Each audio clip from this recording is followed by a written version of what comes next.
जम्मू कश्मीर की मुख्यमंत्री महबूबा मुफ्ती का पाकिस्तान के पक्ष में बयान, कहा एलओसी के रास्ते व्यापार बंद करने की इजाजत नहीं देंगी। एलओसी पर व्यापार की आड़ में आतंकी फंडिंग होती है। एनआईए ने कश्मीर में नियंत्रण रेखा पर व्यापार बंद करने की सिफारिश की थी। महबूबा ने कश्मीर और पीओके विधानसभा का सत्र एक साथ बुलाने का सुझाव दिया, कहा कश्मीर पीओके के विधायकों की बैठक एक साथ होनी चाहिए।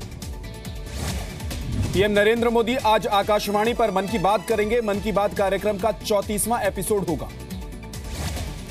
पीएम मोदी देश में बाढ़ के हालात पर बोल सकते हैं। कार्यक्रम सुबह 11 बजे प्रसारित होगा। तिरुवनंतपुरम में आरएसएस कार्यकर्ता की हत्या के खिलाफ बीजेपी का आज केरल बंद। कल सरेआम धारदार हथियार से आरएसएस कार्यकर्ता राजेश की हत्या हुई थी। 6 सीपीएम कार्यकर्ताओं पर आरएसएस कार्यकर्ता की हत्या का आरोप, सीपीएम ने किया इनकार। अब तक किसी आरोपी की गिरफ्तारी नहीं। नीतीश से नाराज लालू का शरद यादव को साथ आने का न्योता, कहा देश में बीजेपी विरोधी मोर्चे की अगुवाई करें शरद यादव। लालू बोले नीतीश के साथ गठबंधन करना जिंदगी की सबसे बड़ी गलती थी। जनता हर कुकर्म का हिसाब रखती है। यूपी में समाजवादी पार्टी के एमएलसी से इस्तीफा देने वाले बुक्कल नवाब की सुरक्षा बढ़ा दी गई है। बुक्कल का दावा, कई नेता समाजवादी पार्टी छोड़ सकते हैं। कल बुक्कल नवाब के अलावा 2 एमएलसी ने इस्तीफा दिया था। समाजवादी पार्टी नेता यशवंत सिंह और बीएसपी के एमएलसी जयवीर सिंह ने पद छोड़ा था। आज बीजेपी अध्यक्ष अमित शाह के यूपी दौरे का दूसरा दिन। आज कार्यकर्ताओं के साथ बैठक करेंगे। गुजरात में बीजेपी पर कांग्रेस विधायक तोड़ने के आरोप में चुनाव आयोग ने मांगी रिपोर्ट। गुजरात के मुख्य सचिव को 31 जुलाई तक देना होगा जवाब। गुजरात से बेंगलुरु भागे कांग्रेस विधायकों पर बीजेपी का आरोप, बाढ़ में फंसा है गुजरात, लेकिन कांग्रेस विधायक घूम रहे हैं तिरुपति। बेंगलुरु भेजे गए 2 कांग्रेस विधायक गुजरात लौटना चाहते हैं। सूत्रों के मुताबिक अपने इलाके में जाने की जताई इच्छा, बाढ़ का दिया हवाला। अलग गोरखालैंड की मांग पर प्रदर्शन का आज 40वां दिन। कुछ दिन की शांति के बाद कल फिर भड़की थी हिंसा। कल सिलीगुड़ी में प्रदर्शनकारियों और पुलिस के बीच हुई थी हिंसक झड़प। गोरखा जनमुक्ति मोर्चा का दावा, पुलिस की गोली से एक कार्यकर्ता की मौत हुई। बेटे के साथ शतरंज खेलने वाली तस्वीर शेयर करने पर cricketer Mohammad Kaif social media troll ट्रोल हुए। शतरंज को गैर इस्लामिक बताकर कैफ की हुई आलोचना। मोहम्मद कैफ ने भी दिया आलोचकों को करारा जवाब। ट्विटर पर लिखा, ठेकेदार जी से पूछिए सांस लेना हराम है या नहीं। एसएल ग्रुप के चेयरमैन और राज्यसभा सांसद डॉक्टर सुभाष चंद्रा का हिमाचल प्रदेश में सम्मान। राज्यपाल आचार्य देवव्रत ने डॉक्टर चंद्रा को सम्मानित किया। इस दौरान डॉक्टर चंद्रा ने एक संवाद कार्यक्रम में भी हिस्सा लिया, जहां छात्रों को एक स्लाइड शो के जरिए डॉक्टर सुभाष चंद्रा के अब तक के सफर के भी बारे में जानकारी दी गई। महाराष्ट्र के नासिक में बारिश की वजह से गोदावरी नदी उफान पर। ओवरफ्लो होने की वजह से सभी बांधों के गेट खोले गए। राजस्थान के बाड़मेर में बाढ़ की वजह से सैकड़ों लोग फंसे। जिला प्रशासन ने बेघर लोगों के रहने का इंतजाम किया। राजस्थान में जालौर के सांचौर इलाके में बाढ़ की वजह से रिहायशी इलाका पानी में डूबा। स्थानीय लोग रेत के टीलों पर रहने के लिए मजबूर हैं। राजस्थान के जालौर में जवाई बांध का गेट खोलने के बाद बाढ़ के हालात और बिगड़े। सेना और एनडीआरएफ राहत और बचाव के काम में जुटी हुई है। राजस्थान के सिरोही में भी राहत और बचाव का काम तेज। डीएम और एसपी ने बाढ़ प्रभावित इलाकों में राहत कार्यों का जायजा लिया। गुजरात के पाटण में बाढ़ प्रभावित इलाके से किडनी के मरीज को रेस्क्यू किया गया। वायुसेना के जवानों ने हेलीकॉप्टर की मदद से अस्पताल पहुंचाया। मध्य प्रदेश के सागर में बारिश ने स्कूल छात्रों की परेशानी बढ़ाई। जान जोखिम में डालकर स्कूल जाने को मजबूर हैं छात्र। दिल्ली में करोल बाग के गफ्फार मार्केट में भीषण आग लगी। मोबाइल की दुकान जलने से लाखों का माल जलकर खाक हो गया। दिल्ली के एलजी अनिल बैजल ने चांदनी चौक इलाके का दौरा किया। नॉर्थ एमसीडी के टाउन हॉल रीडेवलपमेंट प्लान की जानकारी ली। बीजेपी विधायक विजेंद्र गुप्ता ने एलजी के फैसलों पर सवाल उठाए। एमसीडी में आम आदमी पार्टी सरकार की एकतरफा नियुक्तियों को मंजूरी देने पर नाराजगी जताई। दिल्ली वाले जल्द ही एक ही कार्ड पर मेट्रो और डीटीसी की बसों में सफर कर सकेंगे। नया सिस्टम 15 अगस्त से 200 बसों पर लागू किया जाएगा। दिल्ली के पुलिस कमिश्नर अमूल्य पटनायक ने पुलिस मित्रों से मुलाकात की। स्वतंत्रता दिवस के मौके पर ज्यादा अलर्ट रहने की गुजारिश की।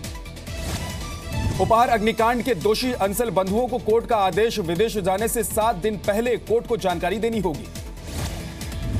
ऐप आधारित ओला उबर के खिलाफ दिल्ली की अदालत सोमवार को फैसला सुनाएगी। कंपनियों पर मोटर व्हीकल एक्ट के उल्लंघन का आरोप है।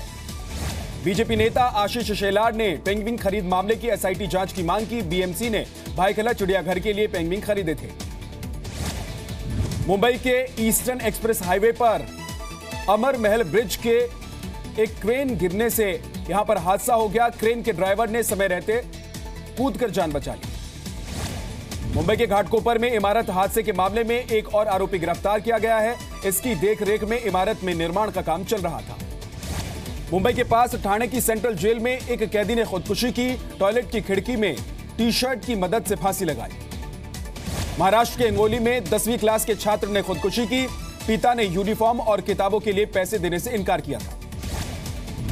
मथुरा में एक महिला ने तेज हॉर्न बजाने पर सेल्स टैक्स अधिकारी की क्लास लगाई। हंगामे के बाद अधिकारी ने गाड़ी से हॉर्न हटाने का भरोसा दिया।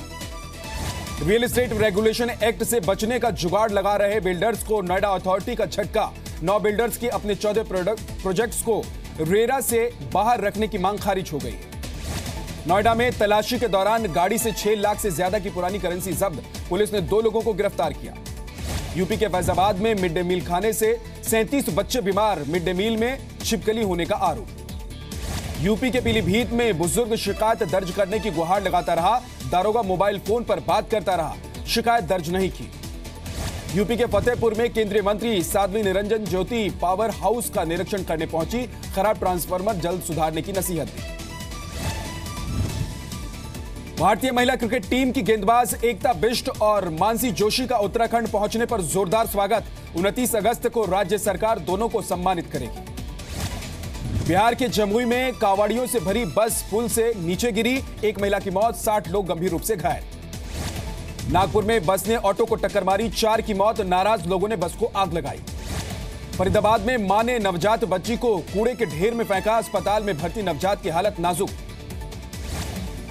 गुरुग्राम में धनकोट नहर में नहाने गए 2 बच्चे लापता। पुलिस और गोताखोरों की टीम तलाश में जुटी।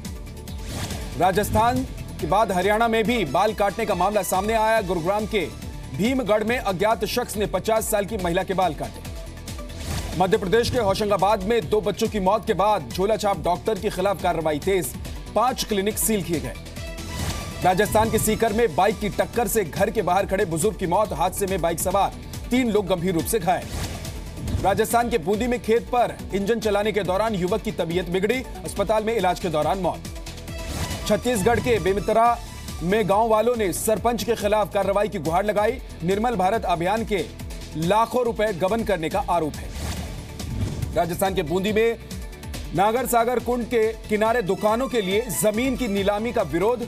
एनसीडब्ल्यू की पूर्व अध्यक्ष ममता शर्मा ने नीलामी पर रोक लगाने की मांग की है। झारखंड के खूंटी में पीएलएफआई के 3 उग्रवादी गिरफ्तार किए गए हैं। 1 पिस्टल, 4 गोली और धारदार हथियार भी जब्त किए गए हैं। बीजेपी महासचिव कैलाश विजयवर्गीय ने चाइनीज राखियों के बहिष्कार की अपील की है। देसी राखियों का सही दाम मिलने का भरोसा दिया है। बिहार के गोपालगंज में सिविल कोर्ट के लिए बन रही इमारत का शिलान्यास किया गया। नई इमारत पर 32 करोड़ की लागत आएगी। छत्तीसगढ़ के पंकाजूर में कई निजी स्कूल धड़ल्ले से नियमों की अनदेखी कर रहे हैं। शिक्षा विभाग ने अधिकारियों पर मिलीभगत का आरोप लगाया। मध्य प्रदेश में देवास के पास खेतों में बाघ के पैरों के निशान देखने को मिले हैं।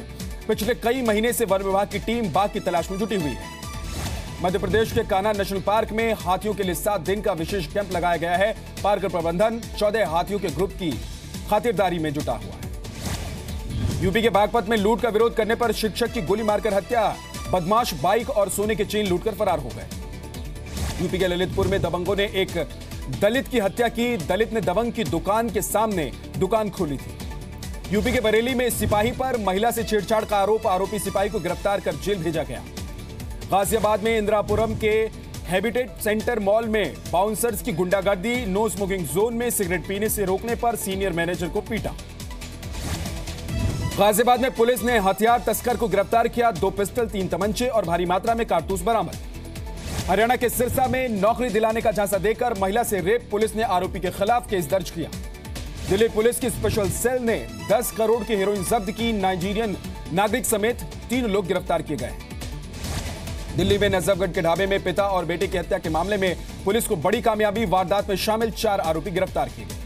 पंजाब के फरीदकोट में चावल कारोबारी की सरेआम गोली मारकर हत्या। पीड़ित परिवार ने शिकायत के बावजूद सुरक्षा नहीं देने का आरोप लगाया। पंजाब के मोहाली में एएसआई को 10,000 की रिश्वत लेते रंगे हाथों गिरफ्तार किया गया। नशे के सामान में पकड़ी गई गाड़ी छोड़ने के लिए रिश्वत मांगी। पंजाब के फिरोजपुर में 3 किलो हेरोइन के साथ 3 तस्कर गिरफ्तार किए गए। तस्करों के पास से 8 लाख रुपए कैश जब्त किए गए। अमृतसर में अवैध हुक्का बार में पुलिस की छापेमारी, 4 युवक और हुक्का बार का स्टाफ गिरफ्तार। पंजाब के गुरदासपुर में आबकारी विभाग ने 2 लाख लीटर देसी शराब जब्त की। शराब माफिया भागने में कामयाब। बिहार के समस्तीपुर में 139 पेटी अवैध शराब जब्त, पुलिस ने पीछा कर ट्रक को पकड़ा। महाराष्ट्र के अहमदनगर में चोरों की पिटाई से 68 साल की बुजुर्ग महिला की मौत। महिला वारदात के वक्त घर पर अकेली थी। मुंबई के पास कल्याण में पुलिस ने बदमाशों का गिरोह पकड़ा। बैंक से कैश निकालकर बाहर आने वालों को निशाना बनाता था। महाराष्ट्र के कोडरमा में पुलिस ने मोबाइल की दुकान में चोरी का खुलासा किया। एक आरोपी गिरफ्तार। राजस्थान के जोधपुर में पुलिस ने रेप के मामले में फरार चल रहे आरोपी को गिरफ्तार किया। आरोपी पर 2000 की इनाम घोषित किया गया था। राजस्थान के रामगंज मंडी में गाड़ी चुराने वाले 2 शातिर बदमाश गिरफ्तार। 10 बाइक बरामद की गई। बीसीसीआई के खिलाफ आईसीसी में केस करने की तैयारी में पीसीबी। एमओयू साइन होने के बावजूद द्विपक्षीय सीरीज नहीं खेलने का आरोप। शाहिद अब्बासी पाकिस्तान के अंतरिम प्रधानमंत्री होंगे। पाकिस्तान मुस्लिम लीग नवाज की बैठक में फैसला लिया गया। इमरान खान ने नवाज के भाई शहबाज को पीएम पद के लिए चुने जाने की आलोचना की। परिवारवाद की राजनीति का आरोप लगाया। केन्या में उपराष्ट्रपति के घर पर बंदूकधारी ने हमला किया। हमले के वक्त उपराष्ट्रपति का परिवार घर पर मौजूद नहीं था। अमेरिका की संसद ने रूस पर नए प्रतिबंधों से जुड़े बिल को मंजूरी दी। नाराज रूस ने अमेरिका से अपने कुछ राजनयिकों को वापस बुलाने को कहा है। ब्राजील के रियो डी जेनेरो में अपराध रोकने के लिए सेना तैनात। वायुसेना और नौसेना की भी मदद लेने का फैसला लिया गया है। तुर्की के इस्तांबुल में महिलाओं ने रैली निकाली। शॉर्ट्स पहनने की वजह से लड़की पर हुए हमले का विरोध जताया। वेनेजुएला में एक विरोध के बीच संविधान पीठ के लिए मतदान। पीठ के पास संविधान में बदलाव करने का अधिकार होगा। कनाडा में ब्रिटिश कोलंबिया के जंगलों में लगी आग पर काबू पाया गया। घर को लौटने लगे हैं अब लोग। साउथ अफ्रीका में फुटबॉल मैच के दौरान स्टेडियम के गेट पर भगदड़ मची। 2 की मौत, कई लोग घायल हुए। चीन में जेजियांग प्रांत के सफारी पार्क को नया सदस्य मिला। 40 दिन का साउथ चाइना टाइगर प्रजाति का बच्चा लोगों के सामने लाया गया। बाढ़ पीड़ितों की मदद के लिए आमिर खान की पहल। वीडियो संदेश जारी कर फैंस से मुख्यमंत्री राहत कोष में मदद की अपील की।